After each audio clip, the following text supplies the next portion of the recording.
बड़ी खबर आ रही है। जी हां, मोदी 3.0 मंत्रिमंडल का फॉर्मूला तय हो गया है। सूत्रों के हवाले से यह खबर है कि घटक दलों से बनाए जाएंगे कुल 18 मंत्री। घटक दल से 7 कैबिनेट मंत्रियों को जगह मिलेगी। 11 राज्य मंत्री पद भी घटक दलों से ही होंगे।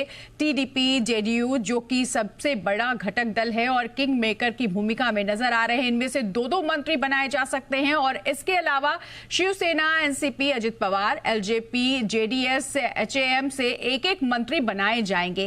बीजेपी से 18 मंत्री बनाए जाएंगे।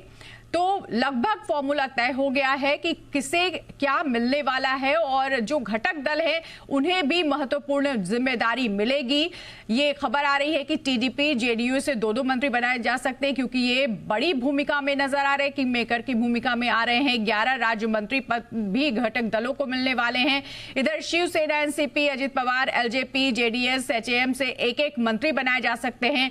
बीजेपी की बात करें जो कि कहीं ना कहीं बैकफुट पे नजर रही है, यहां से 18 मंत्री बनाए जा सकते हैं। तो लगभग फॉर्मूला तय हो गया है, चिंतन और मंथन चल रहा है, लेकिन कैबिनेट में कौन कौन से नए चेहरे होंगे ये तय किया जा चुका है। ज्यादा जानकारी के लिए रुख करेंगे हमारे संवाददाता तरुण शर्मा का।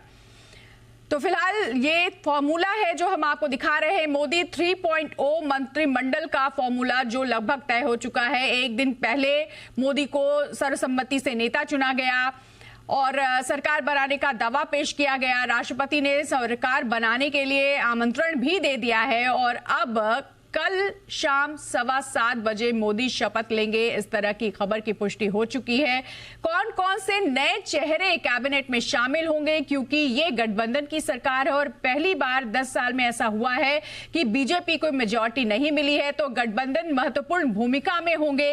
ये आपको फॉर्मूला दिखा रहे हैं जिसमें जेडीयू और टीडीपी महत्वपूर्ण भूमिका में होंगे, इसीलिए इनके 2-2 मंत्री यानी ज्यादा जगह इन्हें मिलेगी।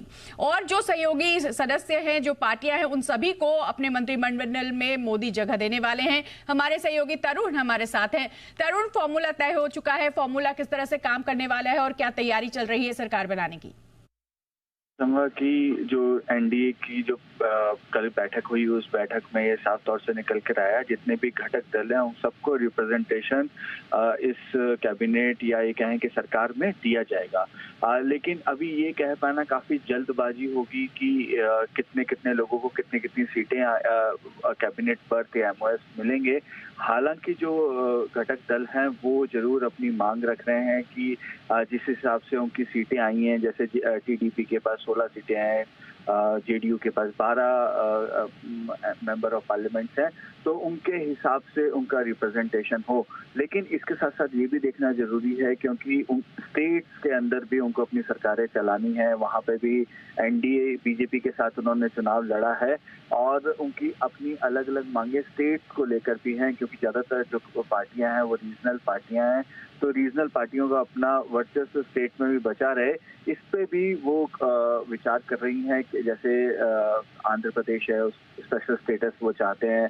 बिहार जो है वो भी काफी लंबे समय से स्पेशल स्टेटस पर चर्चा कर रहा था। तो ये सभी बिंदुओं पे भी चर्चा अभी चल रही है और उम्मीद ये की जा रही है कि आज शाम या कल सुबह तक ये क्लैरिटी आ पाएगी कि कौन कौन किस किस को क्या क्या मंत्रालय मिल रहा है। लेकिन जो अभी तक जो हमारे सोर्सेज हैं वो बता रहे हैं कि बीजेपी जो मेन मंत्रालय हैं, जैसे home ministry, defence ministry, finance ministry, railway ministry या मिनिस्ट्री ऑफ एक्सटर्नल अफेयर्स, ऐसे जो मंत्रालय हैं उस पे कॉम्प्रोमाइज करने को तैयार नहीं है, क्योंकि बीजेपी के पास भी 240 से ज्यादा सीटें हैं। लेकिन क्योंकि सरकार जो है वो मिली जुली सरकार है, कोलिशन की सरकार रहेगी, तो एनडीए के घटक दलों को भी एक अच्छे पोर्टफोलियो देने की बात हो रही है। जैसे एग्रीकल्चर जेडीएस मांग रहा है, टीडीपी जो है वो इलेक्ट्रॉनिक एंड इंफॉर्मेशन टेक्नोलॉजी पे अपनी बात कर रहा है, जेडीयू भी चाहता है कि उसको रेलवे दिया जाए, डिफेंस उन्होंने पिछले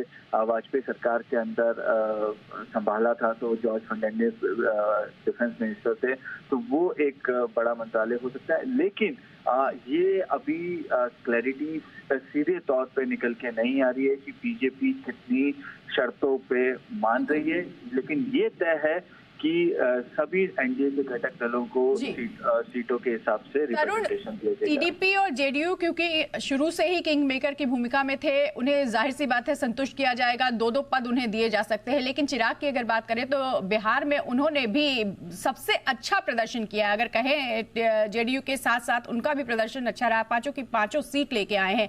उनके लिए किस तरह की जिम्मेदारी की बात चल रही है? बिल्कुल, देखिए कि जो चिराग पासवान है उनका जो स्ट्राइक रेट है वो सभी पार्टियों में सबसे हाईएस्ट है। 100% स्ट्राइक रेट उनका रहा है और उनके जो रिलेशन है प्रधानमंत्री से वो भी कल सबने हमने देखा कि किस तरीके से प्रधानमंत्री ने चिराग पासवान को हक किया। तो चिराग पासवान को उनकी पार्टी के संसदीय दल का नेता भी चुन लिया गया है। तो उम्मीद ये की जा रही है कि जो रामविलास पासवान के पास जो मंत्रालय थे, जैसे वो उन मंत्रालयों में से एक मंत्रालय चिराग पासवान को मिल सकता है। हालांकि जब रामविलास पासवान की डेथ हुई उनके बाद उनके भाई पशुपतिनाथ को भी मंत्री बनाया गया था, तो अब वो सीट भी खाली हुई है, तो वहां पे भी चिराग पासवान उस जगह पे भी चिराग पासवान बन सकते हैं। तो ये चिराग पासवान, नीतीश कुमार, एकनाथ शिंदे, एनसीपी के अजीत पवार, बिल्कुल ये सभी चेहरे शामिल होने वाले हैं मोदी कैबिनेट में। तरुण, जानना चाहेंगे, कल कुछ खबरें ऐसी आई थी जो थोड़ी परेशानी पैदा कर रही थी मुस्लिम आरक्षण को लेकर के, कि टीडीपी का कहना है कि ये हम जारी रखेंगे, जबकि बीजेपी ने ये वादा किया है कि मुस्लिम आरक्षण नहीं होगा। ऐसे में सीटों को लेकर के और अपने अपने पदों को लेकर के जो झगड़े हैं वो कहीं बड़े बड़े इस तरह के निर्णयों तक ना पहुंच जाएं। देखिए कि यदि आप अभी आंध्र प्रदेश के यदि चुनाव देखेंगे तो बीजेपी वहां पे एनडीए के एक में से एक घटक दल था। मतलब बीजेपी, टीडीपी और जनसेना तीनों ने मिलकर वहां चुनाव लड़ा। और मुस्लिम आरक्षण टीडीपी हमेशा से कहते आई है कि वो वहां पे देना चाह रही है। एक बड़ा उनका वोट बैंक है मुस्लिम कम्युनिटी टीडीपी के लिए। तो वो स्टेट लेवल पे ये मुद्दा जरूर हो सकता है, लेकिन नेशनल लेवल पे टीडीपी ने ऐसी कोई डिमांड नहीं अभी तक करी है कि केंद्र में भी मुस्लिम आरक्षण को देखा जाए या उसको बढ़ावा दिया जाए। तो अभी सेंट्रल गवर्नमेंट में इस तरीके की प्रॉब्लम आ पाना काफी मुश्किल लगता है। और जिस तरीके का कल चंद्रबाबू नायडू का भाषण था, जिस तरीके से सपोर्ट उन्होंने नरेंद्र मोदी को दिया एनडीए की जब संसदीय दल की बैठक चल रही थी, तो उससे ये तो साफ हो जाता है कि ये जो सरकार है वो कंफर्टेबली अभी चलती हुई दिखाई दे रही है। हालांकि अब भविष्य में क्या होगा, भविष्य में किस तरह के मुद्दे सामने आएंगे वो देखने की बात होगी। लेकिन हाल फिलहाल जो ये सरकार है वो काफी कंफर्टेबल स्टेज पे है और जो बार्गेनिंग पावर है एनडीए के घटक दलों के पास। चलिए, तो हाल फिलहाल जो सरकार है वो कंफर्टेबल नजर आ रही है, कहीं इस तरह की कोई टूट नजर नहीं आ रही है। जिस तरह कल मंच साझा किया था, वो नीतीश कुमार हो या फिर चंद्रबाबू नायडू हो, वो प्रधानमंत्री के साथ बिल्कुल उन्होंने अपने भाषण में भी कहा कि वो पूरा साथ देने वाले हैं, 5 साल उनके साथ रहने वाले हैं। लेकिन जिस तरह की खबरें आ रही हैं मुस्लिम आरक्षण को लेकर, वो देखना होगा कि अगली तस्वीर क्या होगी। हालांकि सरकार बनाने जा रहे हैं मोदी और अपने सभी घटक दलों को महत्वपूर्ण जिम्मेदारियां भी देने वाले हैं। बहुत शुक्रिया तरुण इस पूरी जानकारी के लिए।